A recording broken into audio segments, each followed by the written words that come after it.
So here's the truth about alcohol that almost nobody talks about, everyone's aware of, but for whatever reason, we all just keep doing it. So society has basically created this illusion through marketing and other means that alcohol is all about fun, partying, experiencing relief, especially on the weekend. We do it when we want to celebrate. Maybe sex will be better, or we'll experience and have more sex if we drink. And ultimately, alcohol is tied to freedom. That's why they always show people hanging out, drinking alcohol on the beach. But here's the reality.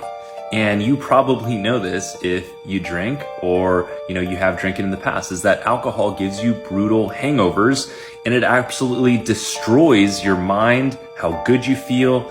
Ultimately, it creates feelings of guilt and shame for drinking too much. Maybe you did things you wish you didn't. Maybe you say things you wish you didn't.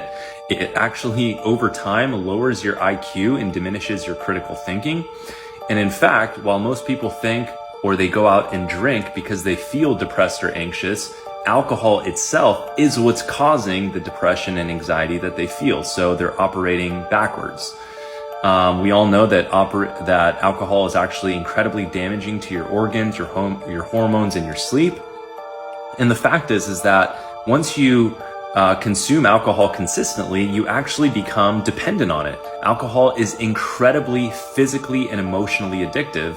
And if you find yourself drinking or looking forward to drinking, then you become dependent on it to some degree. Now, you may not be a full-blown alcoholic, but I would say that the term alcoholic these days isn't as relevant, and that the new term is actually alcohol use disorder, which represents any sort of dysfunctional relationship that you might have with alcohol.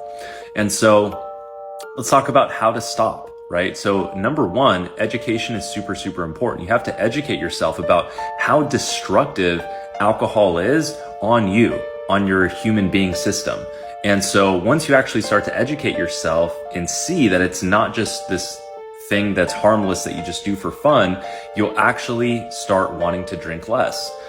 And then you need to identify why you're actually drinking, getting to the source and bottom of it. For most people, it comes down to trauma, pain, fear, anxiety, a lack of self-confidence or self-esteem, or any other host of things that we could talk about. And then you actually have to find something that you can replace alcohol with. This is super, super important, especially if you're a heavy drinker. You have to get to a place where, something in your life is more important than alcohol, and I can help you find that. And ultimately, if you want to stop or if you want to take a break from alcohol, I've created a no alcohol 90-day challenge that I would love to have you join if you want to stop. Comment below if this was helpful.